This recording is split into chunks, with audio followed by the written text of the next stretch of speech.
Good morning, सुप्रभात, सत श्री अकाल। सभी बच्चों को सुबह का नमस्कार। विद्या लर्निंग क्लासेज में आप सभी का स्वागत है बच्चों। सीटेट 2020 में मैंने लगभग 30 महत्वपूर्ण नियम आप लोगों को बताया था, जिसके आधार पे हम लोगों ने बहुत सारे प्रश्नों का हल भी ढूंढा था और उन्हीं 30 नियमों के आधार पे ही हमने प्रश्न का हल भी करना प्रारंभ कर दिया था। और आज भी मैं आप लोगों के सामने कुछ प्रश्न लेकर के आया हूं और उन्हीं महत्वपूर्ण नियमों के आधार पे ही हम प्रश्नों का कहीं ना कहीं समस्या का समाधान ढूंढेंगे। तो आइए चलते हैं, देखते हैं आज जो प्रश्न है आपके सामने लाया हूं मैं। वो जब भी मैंने बताया था कि बच्चों जब भी आपसे प्रश्न कहीं ना कहीं पूछे जाएंगे तो पेडागोजी से संबंधित, तो कहीं ना कहीं उसके ऊपर जस्ट निर्देश दिया रहता है कि इनमें से सबसे महत्वपूर्ण विकल्प का चुनाव कीजिए। उसके बाद कहीं ना कहीं पेडागोजी से संबंधित आपके प्रश्न दे रहेंगे। तो 16वें से आपका स्टार्ट है, पिछले वर्ष से पूछा गया है, तो जिसमें ये आपके प्रश्न हैं। पहला प्रश्न है इसमें जिसमें लिखा हुआ है कि कक्षा 8 की एक बच्ची लड़का को लड़का बोलती है, इसका संभावित कारण है। देखिए, मैंने आप लोगों से बच्चों बताया था कि प्रश्न जब भी आपसे पूछे जाएंगे वो 3 प्रकार के प्रश्न पूछे जाते हैं, जिसमें कहीं ना कहीं पहला जो प्रश्न पूछा जाता है एज ए टीचर मान के आपसे प्रश्न पूछा जाता है। दूसरी कंडीशन जो बनता है वो एज ए स्टूडेंट मान के आपको प्रश्न पूछा जाता है। और तीसरी जो होता है छात्र और शिक्षक दोनों को सम्मिलित करके प्रश्नों का निर्माण वो करता है। ठीक है, इसमें देखिए कक्षा 8 की एक बच्ची कह रहा है, ये जो प्रश्न है वो कहीं ना कहीं आप पढ़ेंगे तो कक्षा 8 की एक बच्ची है जो लड़का को लड़का बोल रही है, इसका संभावित कारण वो पूछ रहा है। तो किसके लिए प्रश्न बना? कहीं ना कहीं ये छात्र के लिए प्रश्न बनाया गया है। अब कक्षा 8 हम इसको जब भी प्रश्न का उत्तर देंगे तो कहीं ना कहीं बच्चे के स्तर पे आकर के उस प्रश्न का उत्तर ढूंढेंगे, तभी हम सही ढंग से उस प्रश्न का उत्तर दे सकते हैं।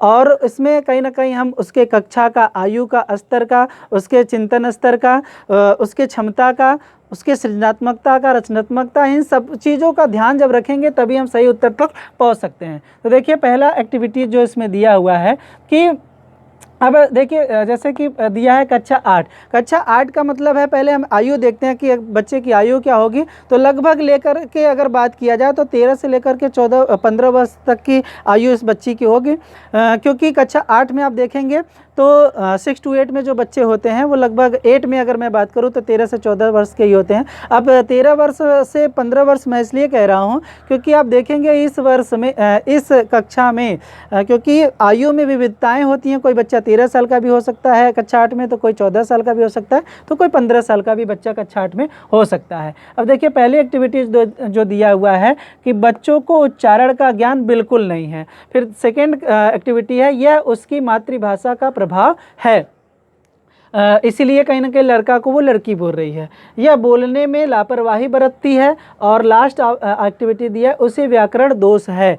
देखिए पहले को हम देखते हैं, बच्चे को व्याकरण का ज्ञान बिल्कुल नहीं है। ऐसा तो बिल्कुल नहीं है कि बच्चे को व्याकरण या उच्चारण का ज्ञान बिल्कुल ना हो, क्योंकि बच्चा कहीं ना कहीं इसके पहले उच्चारण करता था, तभी वो कक्षा 8 में आई हुई है। ठीक है, तो ये नहीं कह सकते हैं कि बच्चे को उच्चारण का ज्ञान बिल्कुल नहीं है। बच्चे के उच्चारण का ज्ञान कुछ ना कुछ है या उच्चारण वो करती है। ठीक है, फिर उसके बाद दूसरी देखिए, तो ये तो बिल्कुल गलत हो गया। ठीक है, दूसरी एक्टिविटी ये है कि उसकी मातृभाषा का प्रभाव है। देखिए किसी भी बच्चे के या किसी भी के मातृभाषा में कहीं भी आप देखे होंगे कि लड़का को लड़का बोलना नहीं सिखाया जाता है, तो ये तो हम बिल्कुल नहीं कह सकते हैं कि उसकी मातृभाषा का प्रभाव है, क्योंकि जो भी बोला जाता है लड़का को लड़का ही बोला जाता है, न कि लड़का बोला जाता हो। अब र को वो ल या अड़ को वो र नहीं बोलेगा। ठीक है, तो ये मातृभाषा का दोष या प्रभाव हम नहीं कह सकते हैं, तो ये भी कहीं ना कहीं एक्टिविटी गलत है। फिर थर्ड एक्टिविटी है वो बोलने में लापरवाही बरतती है। अब ऐसा नहीं है कि बच्चा जानबूझ करके लड़का को लड़का बोलता हो, तो ये भी कहीं ना कहीं चीज़ें गलत है। फिर उसके बाद उसे व्याकरण दोष है। हाँ, जो हमने बात किया था, आपको अगर याद होगा कि हमने 30 पॉइंट जिसमें बताया था कि बच्चे को कहीं ना कहीं एक बीमारी होती है, दोष होता है, जो जिसके कारण कहीं ना कहीं वो ड़ को र बोल रहा है, या फिर कुछ बोलते समय वो छोड़ दे रहा है सेंटेंस को, या सही ढंग से उसका उच्चारण नहीं कर पा रहा है, तो ये कहीं ना कहीं उसका दोष माना जाता है। तो इस क्वेश्चन का जो सही आंसर होगा वो आपका डी आंसर सही होगा। बाकी जो है ये आपके क्या हो जाएंगे, ये आपके गलत है। ठीक है, मैं इसको ये साफ कर दे रहा हूँ। ठीक, फिर उसके बाद नेक्स्ट प्रश्न पढ़ते हैं।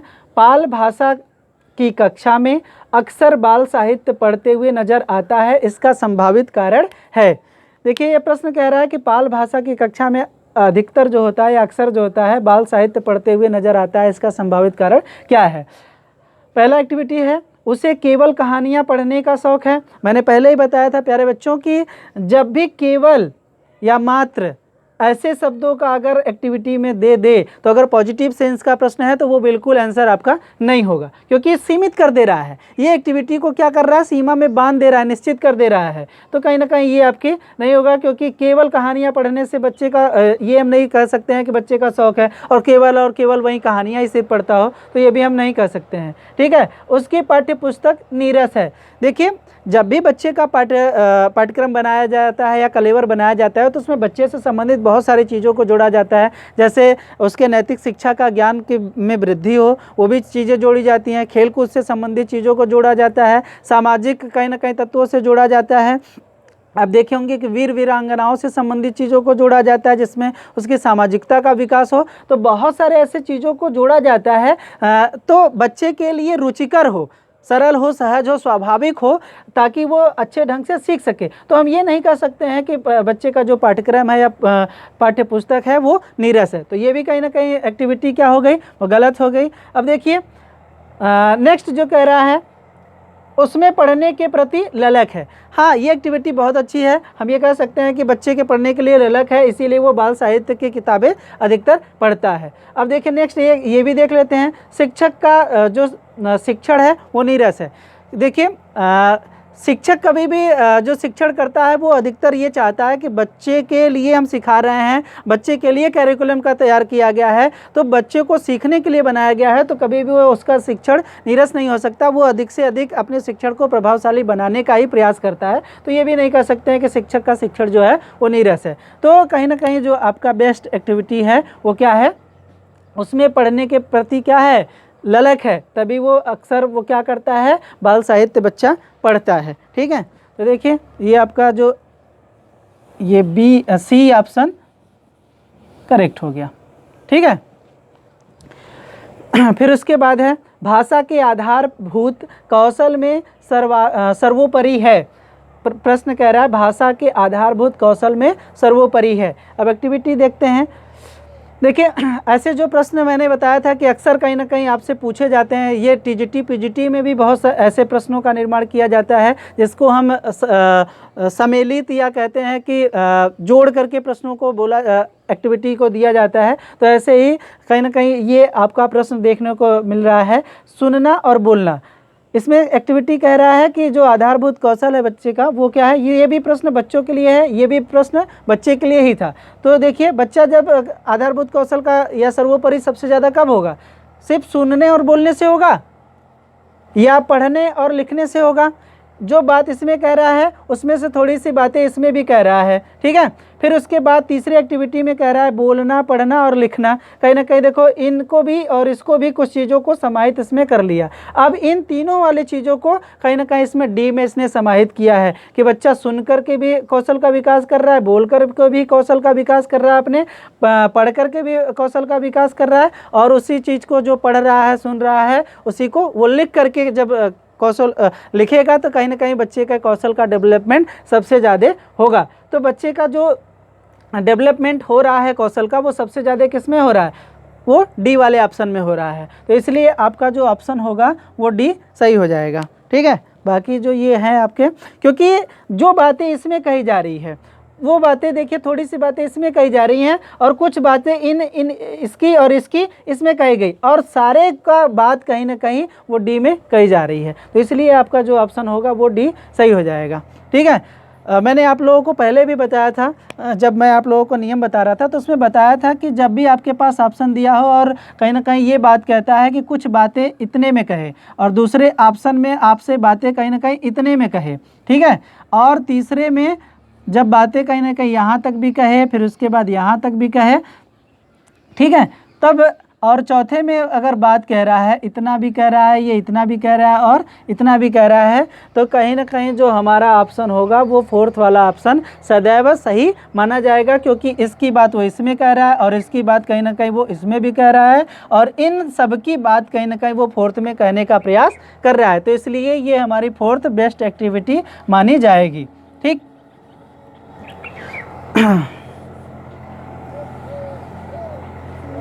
देखिए नेक्स्ट जो प्रश्न है ये कह रहा है कि भाषा अनुकरण के माध्यम से ही सीखी जाती है, यह विचार किससे संबंधित है। ये सीधा सीधा कह लीजिए कि आपसे प्रश्न पूछ लिया गया। अगर आप लोगों को याद होगा तो मैंने लगभग 5वें या 6वें ही प्रोसेस में आप लोगों को सीधा सीधा बताया था, जिसमें लगभग 4-5 राइटरों को मैंने बताया था। उसमें हमने स्किनर की भी चर्चा की थी, वाइकोस्की की भी चर्चा की थी, चामस्की की भी चर्चा की थी और पियाजे की भी चर्चा किया था।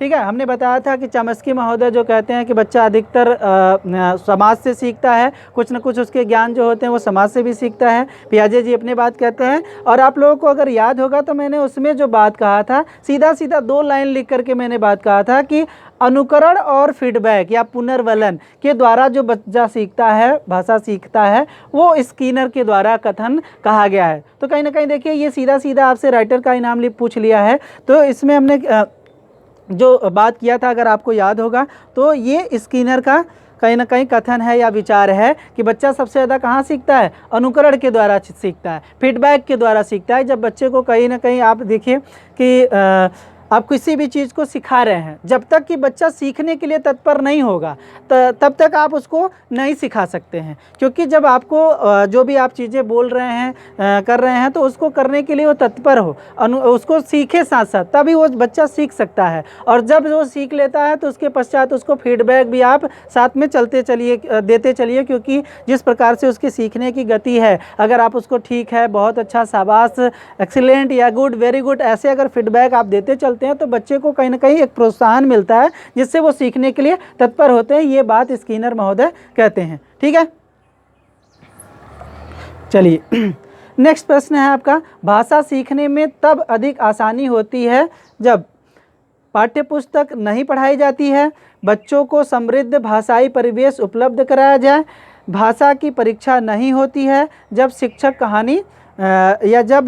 कहानी सुनाते हैं। देखिए पाठ्य पुस्तक नहीं पढ़ाई जाए, ये भाषा सीखने के लिए जब बच्चे को पाठ्य पुस्तक ही नहीं सिखाएंगे, पढ़ाएंगे, तो कहीं ना कहीं बच्चा कहाँ से वो भाषा सीखेगा। या नेक्स्ट सी कह रहा है कि भाषा की परीक्षा नहीं होती है। ऐसा बिल्कुल नहीं है। कहीं ना कहीं बच्चा जो सीखता है तो उसका हम असेसमेंट उसके साथ साथ करते चलते आते हैं, क्योंकि तभी हमें पता चलता है कि बच्चा कुछ जो पूर्व ज्ञान लेकर के आया था, जो हम सिखा रहे हैं, तो उससे उसमें कुछ वृद्धि हुआ कि नहीं हुआ। तो ये असेसमेंट के द्वारा कहीं ना कहीं हम करते चलते हैं। तो असेसमेंट कहीं ना कहीं एक मूल्यांकन की पद्धति है, तो एक परीक्षा हो जाता है उसका कि बच्चा कितना सीखा है। जब शिक्षक कहानी सुनाते हैं तो कहीं ना कहीं देखिए भाषा सीखने की तब सबसे अधिक होती है कि जब शिक्षक सुनाएगा, कहानी सुनाएगा, तो इससे ज़रूरी नहीं है कि बहुत ज़्यादा बच्चा सीखता हो, थोड़ी बहुत वो सीखता है, ऐसा नहीं है कि बिल्कुल नहीं सीखता है, सीखता है। ये भी बहुत अच्छी एक्टिविटी है। बच्चों को समृद्ध भाषाई परिवेश पूरा उपलब्ध कराया जाए।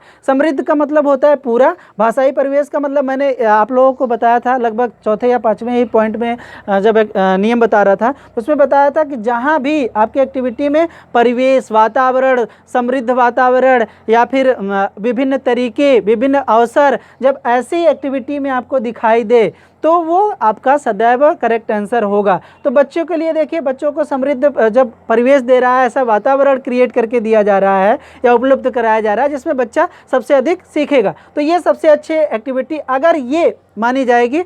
अगर ये एक्टिविटी बी वाला ऑप्शन आप में नहीं होता और तब पूछा जाता कि कौन सा एक्टिविटी बेस्ट है, तब कहीं ना कहीं आपका डी ऑप्शन हो जाता कि जब शिक्षक कहानी सुनाते हैं तब भी कहीं ना कहीं बच्चा के भाषा के सीखने में आसानी होती है और वो अधिक से अधिक सीखता है। जब सुनता है तो सीखता है कहीं ना कहीं। तो उससे पहले, क्योंकि उससे भी बेस्ट कहीं ना कहीं ये आपकी बी एक्टिविटी है, तो इसलिए जो आपकी आंसर हो जाएगा वो बच्चों को समृद्ध भाषाई परिवेश उपलब्ध कराना। ठीक है,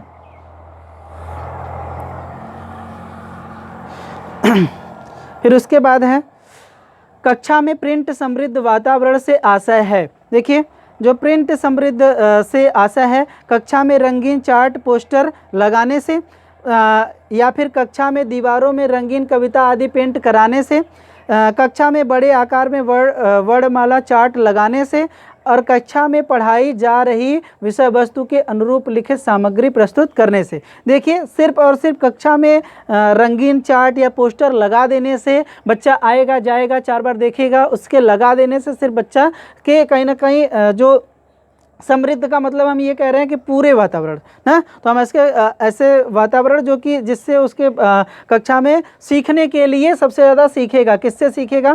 क्या रंगीन चार्ट पेपर लगा देने से सिर्फ बच्चा सीखेगा? नहीं, उतना नहीं सीख पाएगा, क्योंकि सिर्फ देखने से बच्चा उतना नहीं सीख पाता है, या फिर पोस्टर लगा देने से बच्चा उतना नहीं सीख पाएगा। कक्षा की दीवारों पर रंगीन कविता, आप देखे होंगे कि रास्ते से कई बच्चा जाता है तो बहुत सारे ऐसे स्लोगन भी लिखे रहते हैं ना, या फिर कह लीजिए कि बहुत सारे विचार भी लिखे रहते हैं, तो क्या बच्चा उससे सीख जाता है? कुछ चीज़ें सीख सकता है। हम ये नहीं कह सकते कि सारी चीज़ें नहीं सीखते।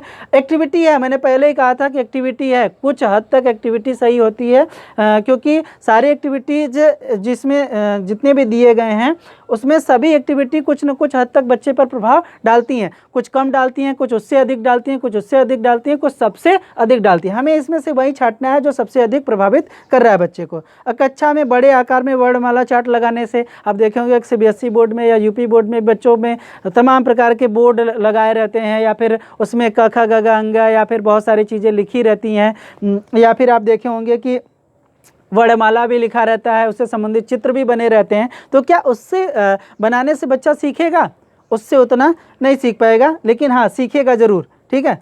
फिर कक्षा में पढ़ाई जा रही विषय वस्तु के अनुरूप लिखित सामग्री प्रस्तुत करना। देखिए, जब बच्चे को कक्ष में पढ़ाया जा रहा है और उससे संबंधित कहीं ना कहीं विषय वस्तु या TLM जो हम कहते हैं, टीचिंग लर्निंग मटेरियल, या फिर कुछ ऐसे उदाहरण से संबंधित हम टीचिंग मटेरियल्स बना करके लाएँ और बच्चों को दिखाएं और उदाहरण के रूप में प्रस्तुत करें, और विषय वस्तु के अनुरूप हम लिखित सामग्री जब दिखाते हैं या उसको लिखते हैं, बोर्ड पे लिखते हैं, बनाते हैं उसको, या फिर कहीं ना कहीं प्रस्तुत करते हैं, तब बच्चा सबसे ज़्यादा कहीं ना कहीं सीखेगा। ठीक है, तो ये D ऑप्शन आपका सही हो जाएगा। ठीक,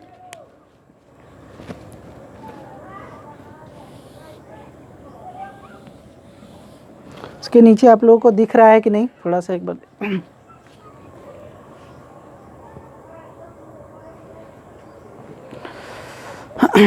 चलिए, अच्छा दिख रहा है। कक्षा में दृष्टिहीन बच्चों के समावेशन के लिए क्या करेंगे? देखिए, उन्हें भाषा संबंधी आसान कार्य देंगे? जी बिल्कुल नहीं, क्योंकि बच्चे, हमें ये सिद्ध नहीं करना है कि आप बिल्कुल आधे अधूरे हैं, क्योंकि दृष्टिहीन का मतलब है कि बच्चा को दिखाई नहीं दे रहा है। अगर हम ये कह देंगे कि बच्चे को बिल्कुल नहीं दिखाई दे रहा है, आप आधे अधूरे हैं, उससे संबंधित हम भाषा संबंधित आसान कार्य देंगे कि वो कर ले, तो कहीं ना कहीं उसके अंदर ये चीज़ें डेवलप, हमको एहसास नहीं कराना है कि बच्चा आधा अधूरा है। ठीक है, तो आसान कार्य तो बिल्कुल नहीं देंगे। पढ़ाने के बाद उसे कोई भी प्रश्न नहीं पूछेंगे। ऐसी सहानुभूति भी हमको नहीं देना है कि बच्चों को पढ़ाने के पश्चात हमको कुछ भी नहीं पूछना है, उससे हमें पूछना है, तभी ना पता चलेगा कि बच्चे ने कितना सीखा।